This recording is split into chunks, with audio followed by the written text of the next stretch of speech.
Letter 27 January 2022. In remembrance last week, two of the finest humans on the planet passed on. Chris Chacos and Thich Nhat Hanh were my mentors, teachers and inspiration. Please reflect a moment upon their lives and resolve along with me to try and live gentler, more peaceful lives. The world is a better place because of them. Russ Criswell Carbondale. Buddy program benefits. What have I learned during these hard times? I have learned to lean on my community, and that community really matters. We have so many opportunities in the Roaring Fork Valley. So how do you choose one? I recommend the Buddy program, where you can make a direct impact on one person's life. 3 years ago, I wanted to give my time to an organization that really makes a difference. I chose the Buddy program. I wanted to help a young person see all the good things I see and help them develop into a well-rounded individual. Little did I realize that all that would be turned around on me. My little buddy has taught me about accepting myself, patience and unconditional love. I have also gained a whole new family and so many life experiences. My little buddy and her family are now a constant in my life, and I can't wait to see where the future takes us. And the best part is that I know we will all do it together. So did the Buddy program make an impact on one person's life? Nope.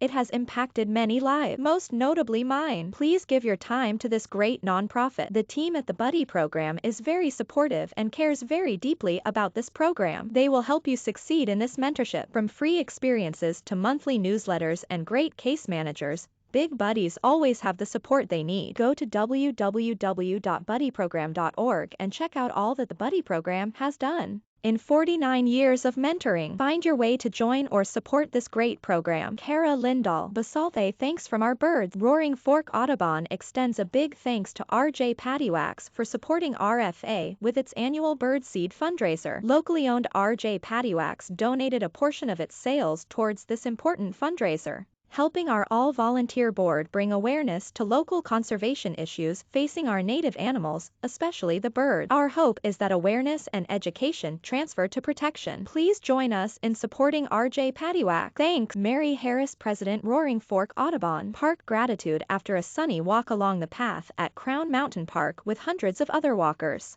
and their numerous pet dogs these past few weeks, I want to say thank you from myself and everyone in the valley to the Crown Mountain Park staff. The cement path is almost totally dry, and we all sure do enjoy the ability to be outside without the worry of slick and icy walkways. The staff has worked diligently to get a few trouble ice spots all cleared this year. A special thank you to Becky, Nate and their staff. We all sure appreciate this special winter walkway. Also, don't we all love the new ice skate rink? Thanks to all involved. Happy winter walks and chats with neighbors and friends. Janice DeRue. Basalt. A matter of public health as I observe the myriad of controversies and confusion around the COVID-19 pandemic. I am saddened by the misinformation and manipulation being perpetrated and how it largely ignores the most fragile and important part of our population, children. I became a pediatrician because I believe that the future of our world depends on the optimal health and development of children. There are so many variables from genes to environment that can influence how that happens.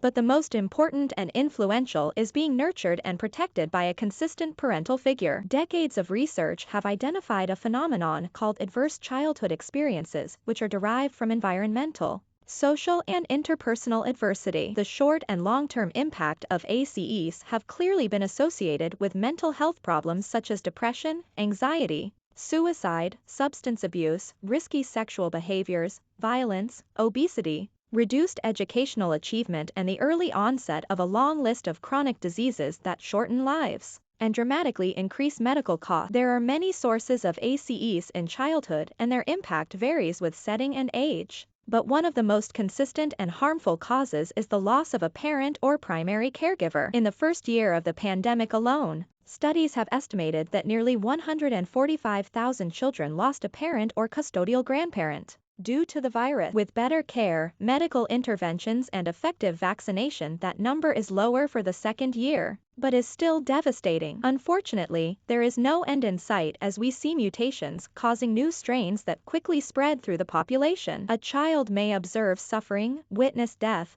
carry the guilt of being the source, or imagined source, of a parent's illness, or fear they themselves could get sick or die from this stealth virus that has a dramatic and potentially devastating impact on their lives. And not many of us consider the confusion, embarrassment or anger a child may feel when their parent denies the disease exists and or they refuse to respect public health recommendations. or mandates and, therefore, the health and safety of others. It is nothing short of confounding for children to see their parents refuse to be vaccinated nor let them receive the vaccine themselves. No one has experienced a worldwide pandemic even close to this in over a century. The U.S. toll is about 64 million cases, 845,000 deaths, and 4 million hospitalizations. Without vaccination, it is estimated that there would be 3 to 5 times more deaths and hospitalizations, and a more severe disease with more complications and long-term disabilities. Masks work, bandanas and lip covers do not. They are not magic. They are helpful and an important measure to reduce spread when people are in confined spaces. Vaccines are not magic, but they reduce the burden of illness and death. If you are not masking, refusing the vaccine or ignoring other public health measures, you are doing more harm than good. It is not mask mandates, vaccination, social distancing, or virtual learning that are causing the most irreparable harm to our children. It is the real impact of the disease causing death, disability, observed suffering, and guilt. It also has the indirect impact of the politicization of our public health. Russell Libby Snowmas Letters.